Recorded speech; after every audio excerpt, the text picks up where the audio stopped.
నిన్న జరిగిన సంఘటన మీరు చూసారు. దానివల్ల మీరేమైనా నష్టపోయే అవకాశం ఉందండి? నష్టపోయామమ్మా. ఒక 10 రోజుల నుంచి ఆ!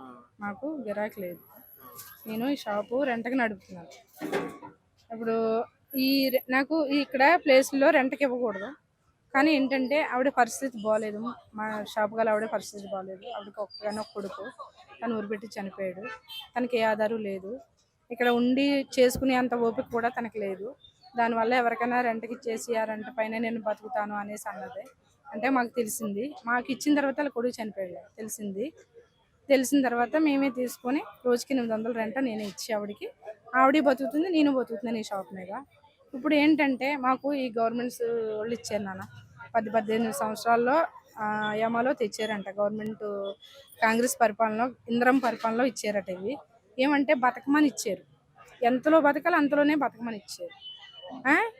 అలాంటినప్పుడు ప్లేస్లు ఇంతంత ఉన్నప్పుడు తను కూడా అర్థం చేసుకుని నేను యూట్యూబ్లోకి వెళ్తే నా పరిస్థితి ఇలాగ అయిపోద్ది కదా.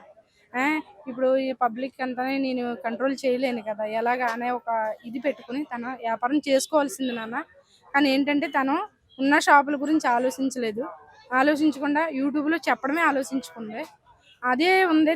తన మైండ్ సెట్ ఎప్పుడు దానిపైనే పెట్టింది.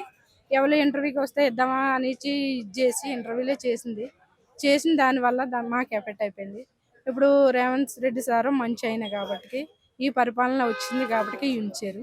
ముందు పరిపాలన అయితే 3 సార్లు తీసేసారు. అందరికీ తెలుసు 3 సార్లు తీసేశారు.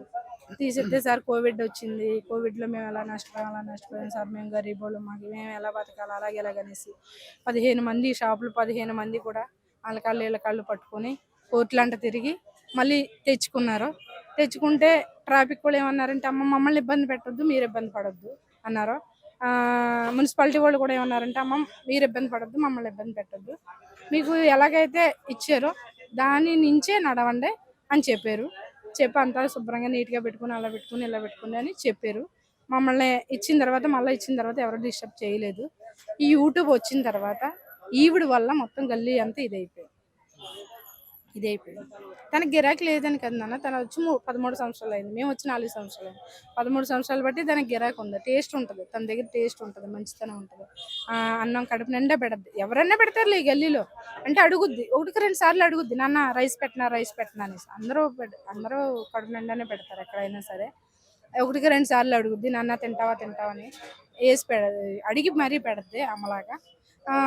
ఇప్పుడు తనకి జరుగుతుంది కదా నాన్న. జరగకపోతే నాకు ఇప్పుడు ఇంత షాపులు ఉన్నాయి, ఇన్ని షాపుల్లో నా షాప్ నడవట్లేదు అనేసి యూట్యూబ్లోకి వెళ్తే కొంచెం నేను పాపులర్ అవుతానేమో, పబ్లిక్ అవుతానేమో, నాకు గిరాకీ పెరుగుద్దా అన్నది లేదు కదా ఆవిడకి.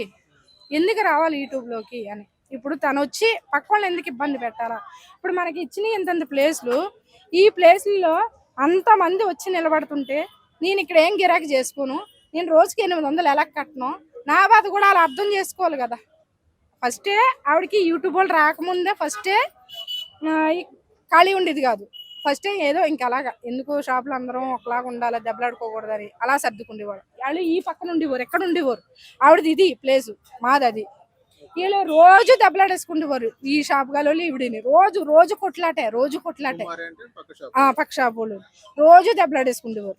ఇంకెందుకు అన్నయ్య అక్కడ ఉంటే మాకు పడట్లేదు, ఆడుతూ అలాగేలాగని మాకు పడట్లేదు అన్నయ్య, ప్లేస్ మారండి అన్నయ్య అంటే మేము యువతల నుంచి అవతలకి వెళ్ళిపోయాం. అవతల నుంచి అవతలకు వచ్చేసాం. ఆవిడకి ఆ ప్లేస్ ఇచ్చేసాం. ఆ ప్లేస్ ఇచ్చేసినప్పుడు వాళ్ళు అర్థం చేసుకోవాలి కదా. ఎప్పుడు మనం ఆ పక్కనే షాప్ ఉన్నప్పుడు రోజు కాలర్లు పట్టుకునే వాళ్ళం, రోజు దెబ్బలాడుకునే వాళ్ళం, రోజు రోడ్డు ఎక్కి వాళ్ళం. వీళ్ళు మారిన తర్వాత మనకి ఏ డిస్టర్బెన్స్ లేదు.